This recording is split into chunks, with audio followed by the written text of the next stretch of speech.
Hello, hi, నమస్తే. అస్సలామలైకుం. నేనిలా ఉన్నాను. మరి మీరెలా ఉన్నారు? ఈరోజు నేను ఒక ఇంటి ఇల్లాలు అంటే ఏ ఇంటి ఇల్లాలైనా సరే, ఇల్లాలు ఇంటిని ఎలా క్రమశిక్షణలో పెట్టాలి, ఇంట్లో వాళ్ళని అంటే భర్తను, పిల్లలను, ఇంట్లో ఉండే పెద్దవాళ్ళను ఎలా క్రమ పద్ధతిలో పెట్టాలి అనే అంశం గురించి మాట్లాడబోతున్నాను. ఇల్లు అనేది కేవలం ఇటుకలతో కట్టిన భవనం కాదు. అది ప్రేమతో, సహనంతో, క్రమశిక్షణతో నడిచే చిన్న సమాజం. ఆ సమాజానికి నాయకురాలు ఎవరు అంటే ఆ ఇంటి ఇల్లాలు.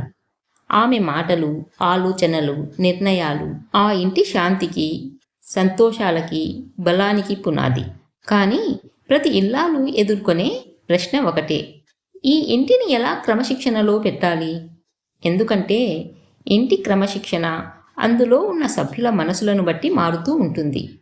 భర్త ఒక విధంగా ఉంటారు, ఆ తర్వాత పిల్లలు తమ సరదాలతో ఉంటారు, పెద్దవాళ్ళు తమ ఆచారాలతో. ఇలా భిన్న మనస్తత్వాలన్నీ ఒకే ఇంటి కప్పు కింద ఉంటాయి. మొదట ఇల్లాలు గ్రహించాల్సింది క్రమశిక్షణ అంటే భయపెట్టడం కాదు. అది ప్రేమతో పెట్టే పరిమితి, ఆప్యాయతతో నేర్పే నియమం. పిల్లలకైనా, భర్తకైనా, పెద్దవాళ్ళకైనా వారిని మురిపిస్తూ, అర్థం చేసుకుంటూ, వారి మనసుకు దగ్గరగా ఉండడం ద్వారా మాత్రమే క్రమశిక్షణ అనేది వస్తుంది. ఎందుకంటే ఇంటిని బలవంతంగా మార్చలేం, అది ప్రేమతో మారుతుంది. ఉదయం లేవడం, వంట చేయడం, పిల్లలు స్కూల్కు వెళ్ళడం, భర్త ఆఫీస్కు వెళ్ళడం, ఈ సన్నివేశాలన్నీ ఒకే సమయానికి జరిగితే ఇంట్లో ఓ ప్రశాంతమైన రిథం ఏర్పడుతుంది. ఇల్లాలు మొదట తన సమయాన్ని క్రమబద్ధంగా ఉంచితే ఇంటి వాళ్ళందరూ ఆ పద్ధతిని చూసి మారతారు. ఆమె లేవగానే ఒంటింటి సువాసన, ఆమె చేతి కాఫీతో రోజు మొదలవడం ఇంట్లోని ప్రతి సభ్యుడికి ఒక స్వాంతన. క్రమశిక్షణ అనే పదం మనసును బిగించేది కాదు, అది మన రోజువారీ జీవనానికి అందాన్ని ఇస్తుంది.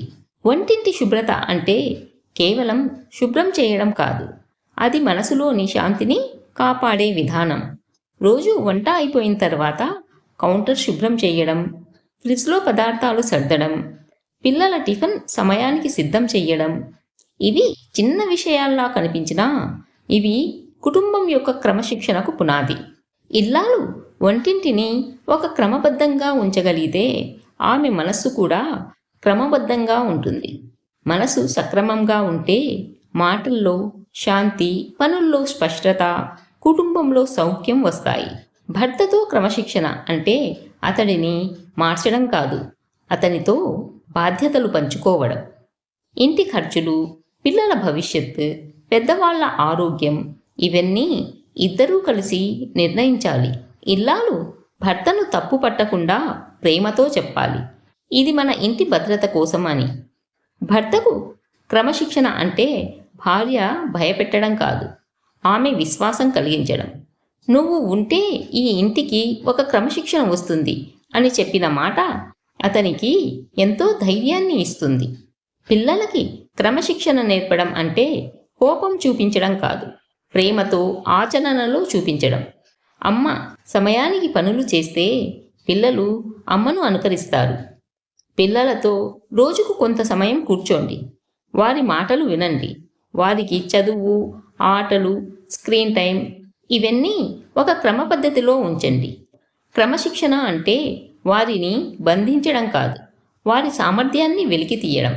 ఇంటి పెద్దవాళ్లను గౌరవించడం అంటే వారి మాట విని వారిని సంతోషపెట్టడం మాత్రమే కాదు, వారికి అవసరమైన గౌరవాన్ని ఇవ్వడం, వారికి మందులు సమయానికి ఇవ్వడం, వారి మాటలు వింటూ మన నిర్ణయాలను మృదువుగా చెప్పడం, ఇది క్రమశిక్షణలో ఎంతో ముఖ్యమైన అంశం. పెద్దవాళ్ళు మనల్ని స్నేహంగా గమనిస్తే ఇంటి లోపల ప్రశాంతత నిలుస్తుంది. క్రమశిక్షణ అనేది వయసును చూసి ఉండదు, మనసును చూసి వస్తుంది. ప్రతి వస్తువుకి ఒక స్థానం ఉండాలి. పుస్తకాలు, బట్టలు, వంట పాత్రలు, ఏది ఎక్కడ ఉంటుందో ఇంటి వాళ్ళందరికీ తెలిసి ఉండాలి. ఇలా ఉండడం వల్ల వాదనలు తగ్గుతాయి. ఇంటి నీట్నెస్ మనసుకి క్లారిటీని ఇస్తుంది. ఇంటిలో అత్యంత ముఖ్యమైనది డబ్బు. ప్రతి నెల బడ్జెట్, ఖర్చులు, సేవింగ్స్ ఇవి అన్నీ రాసి ఉంచాలి. భర్తతో కలిసి ఆర్థిక ప్రణాళిక చేయాలి. పిల్లల ముందు డబ్బు గురించి మాట్లాడేటప్పుడు దాని విలువను నేర్పాలి. ఇల్లాలి ఖర్చు నియంత్రణలో ఉంటే ఇంటి భవిష్యత్ సురక్షితమవుతుంది. ప్రేమ లేకుండా క్రమశిక్షణ ఉండదు. ఇల్లాలు ప్రేమతో మాట్లాడితే భర్త సున్నితంగా స్పందించాలి.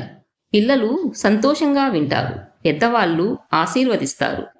క్రమశిక్షణ అనేది వేడిగా ఉండే ఆప్యాయత. ప్రేమతో నడిపిన క్రమశిక్షణ ఎప్పటికీ నిలుస్తుంది. ఇల్లాలు క్రమశిక్షణలో పెట్టే ప్రయత్నం అంటే ఇంటిని నియంత్రించడం కాదు, ఇంటిని ప్రశాంతంగా నడపడం. ఆమె చిరునవ్వు ఆ ఇంటికి ఉత్సాహం. ఆమె సమయపాలన ఆ ఇంటికి ఒక పద్ధతిని నేర్పిస్తుంది. ఆమె ప్రేమ ఆ ఇంటికి బలమైన బంధం. ఒక ఇల్లాలు తన క్రమశిక్షణతో ఇంటిని నడిపితే ఆ ఇల్లు ప్రశాంతంగా ఉంటుంది. క్రమశిక్షణ అంటే బంధించి ఉంచటం కాదు.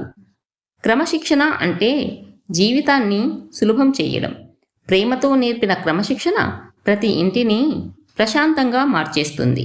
ఇంట్లో వాళ్ళందరూ అంటే భర్త అయినా పిల్లలైనా ఎవరైనా సరే క్రమశిక్షణగా ఉండాలి అంటే మొదట ఆ ఇంటి ఇల్లాలు తాను క్రమశిక్షణలో ఉండి చూపాలి. అంటే ఈ గ్లాస్ ఇక్కడ పెడితే నాకు నచ్చదు, ఈ వస్తువులు ఇక్కడ ఉంటే నాకు నచ్చదు, ఇది ఫలానా రకంగానే జరగాలి. కొంతమంది పిల్లలైతే భోజనం చేసిన తర్వాత ప్లేట్ కూడా తీయరనమాట. అలా కాకుండా భోజనం చేసిన వెంటనే పిల్లలైనా సరే పెద్దవాళ్ళైనా సరే ఎవరి ప్లేట్ వాళ్ళు కనీసం సింక్లో అయినా సరే వేయడం క్రమశిక్షణలో ఒక భాగంగానే మీరు ఇంట్లో అలవాటు చేయాలి. ఇలా చెప్పుకుంటూ పోతే ఇదొక్కటే కాదు, చాలా ఉంటాయి. నేను ఇలా సంతోషంగా ఉన్నాను, మీరు కూడా మీలాగే క్రమశిక్షణలో సంతోషంగా ఉండాలని అనుకుంటున్నాను. ఈ వీడియో మీకు నచ్చినట్లయితే లైక్ చేయండి, షేర్ చేయండి అండ్ సబ్స్క్రైబ్ చేయడం మర్చిపోవద్దు. మరొక మంచి వీడియోతో మళ్ళీ కలుద్దాం.